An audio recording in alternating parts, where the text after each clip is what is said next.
Hello, my name is Kinana Issa. I'm a Syrian activist, feminist, writer, videographer, and photographer who still believes, despite all of the hatred we've been facing in the world recently, there's still space for hope and probably some new form of revolution that would take Homo sapiens into their next evolutionary phase. A phase where we can learn how to respect ourselves, each other, and the planet that is hosting all of us, and find new means to express our egocentricity and anger other than oppressing each other and fight through brutal, bloody wars. My name is Kinana Issa. My current identity document says that I'm a refugee. Yet, I can only see myself as a representative of a civil revolution, voices that came out asserting what it means to be human, insisting on being human, calling out for freedom and justice that transcends boundaries. And as a result of the oppression of these freedom calls, we all became refugees. Not because of ISIL, nor the civil war. These two are results of oppression, not the reason behind it. I'm one of those lucky ones who survived persecution. And despite the fact that I've been detained twice, almost died 5 times in Syria, I was in danger of completely losing my mind here in Canada. There were times where I was disassociated from reality to the point where I could not realize whether I was dead or alive. And as a result of this, I almost died thrice under the snow in the Canadian suburbs without a cell phone. Yet, I'm here. I'm alive and kicking. And despite the fact that I still have to wake up every day, wear a smile, and go to work, and pretend that everything is fine, but I'm here and alive. Others, including many of my friends, are not. And probably this is why I did not feel like I want to share anything about my work or my art with you today. What I feel like sharing with you, though, is something that has deeply touched me recently concerning 2 good friends of mine. And in order to do this, I have to take you with me in a short trip all the way back to Syria 2011 and tell you the love story of Basil and Noura. And as I can only see Noura's face whenever I think about this story, please allow me to consider you, Noura, with me through this trip. It's 2011 now. You, Noura, are in Damascus, one of the most ancient and romantic cities in the world. It's springtime. Hosni Mubarak, the Egyptian dictator, has just resigned, and the so-called Arab Spring has just begun. The air is filled with expectations, freedom, and anticipation. Your senses have just opened up to new possibilities. And while you're getting into the high of the moment, joining your voice with thousands, not only in Syria, but in the entire Arab world, you meet him. You meet Basil. Now, to make the story short, you both fall in love madly, deeply, and completely with every grain in your being. And you're not only bound with love, you're also bound by the call for freedom and the constant hide from the eyes of the mukhabarat. And this is what we call the Syrian intelligence, where every single footstep outside of your door might mean an endless detention, torture, or even death. But to you, to both of you, Noura and Basil, this almost doesn't exist. You're together now, and that's all that matters. A couple of months afterwards, you're gathered together with your friends, singing, laughing, celebrating freedom, when Basil comes to you with a thread. He wraps it around your finger, he proposes, and you cry. I am there with you as well. We are in a house that has a pool. Me and our other friends throw you in the pool to celebrate your crazy love. Life couldn't be more worth living than this moment. Fast forward, now it's next year, springtime again. Noura and Basel, you both decide to get married. It's now 15 March 2012, the anniversary of the first Syrian protest. And you're supposed to go pick up your wedding dress. But first, Basel has a very important work meeting to go to. And despite the fact that you, Noura, don't feel really good about it, but it's work, you got to let him go. He goes out, and he never comes back. 1 week afterwards, you realize he was detained by the Syrian security forces. A detention that basically feels like kidnapping. You don't know where he is, you can't talk to him, you cannot see him, you don't know what sort of torture he's being subjected to, and despite the fact that you, Noura, are a lawyer, you cannot get anyone to represent him while he's still there. But at least you know that he's alive. Spring goes by and now it's December. Basel has just been transferred to the central prison where you can visit him. But God only knows how long he's going to stay there. What's the first thing you both do? You both decide to get married, of course. I mean, for you, it's the most romantic wedding you can ever dream of.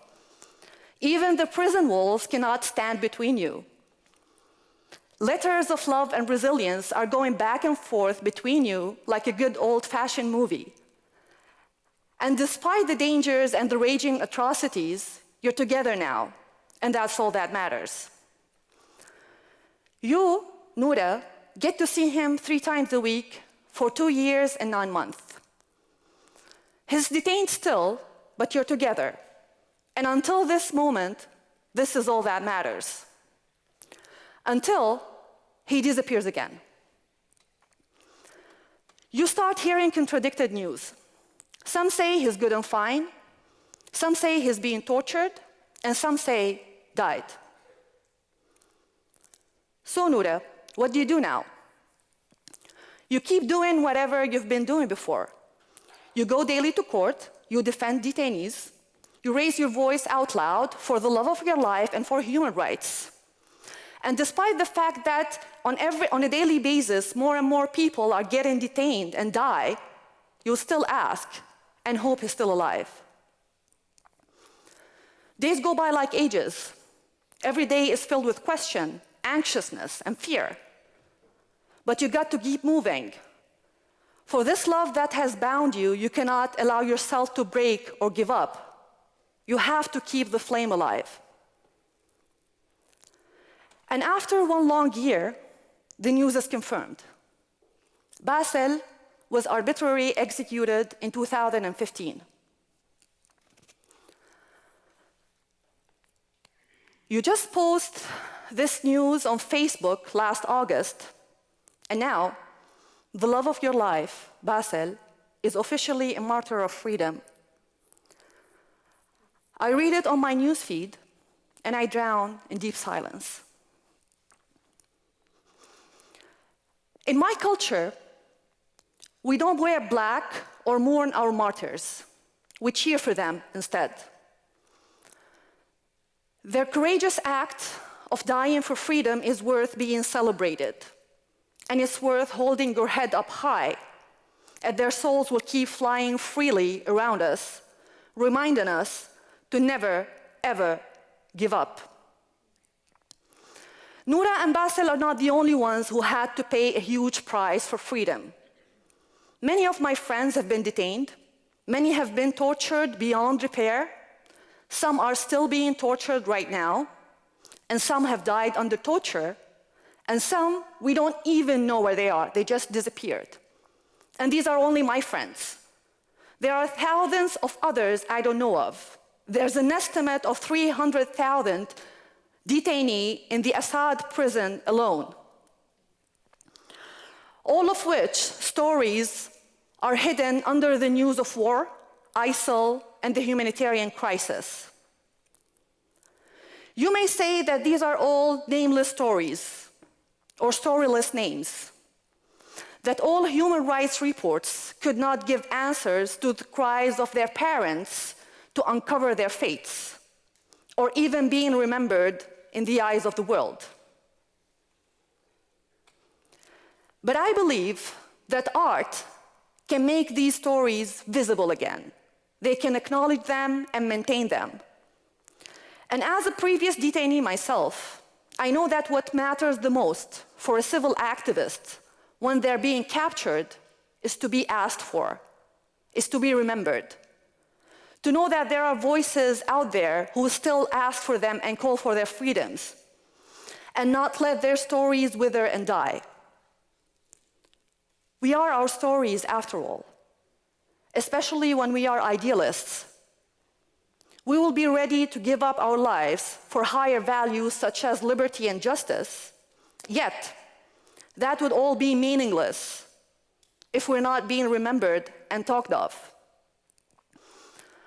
Therefore, I have prepared for you a simple basic list that has only the names of 15 detainees. Some of them are still inside, some of them have gone out, and some of them have died under torture. And I would ask you to put faces and stories for each one of them.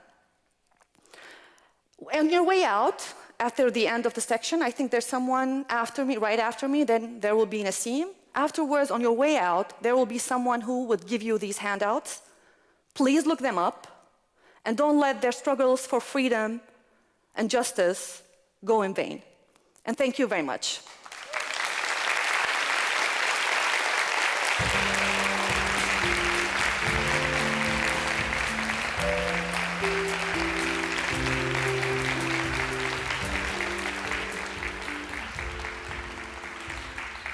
Hello, Kinana. Hi. First of all, thank you so much for sharing this very real and very intense story. At times it felt like you were just talking to us about a movie, but it's not a movie, it's a reality. It's the story of our lives. Exactly. I mean, we've been living in this intense, weird, awkward movie for such a long time, until the point that we can actually make jokes about it. Not about death, of course, but I mean, you make jokes about prison, about torture, because this is how you cope. You have to, right? Yeah, exactly. So my question is a two-part question. Yeah. I would say that now, you know, being somewhat, I would say, dislocated in Canada, have you found a different perspective in writing about freedom, about liberty?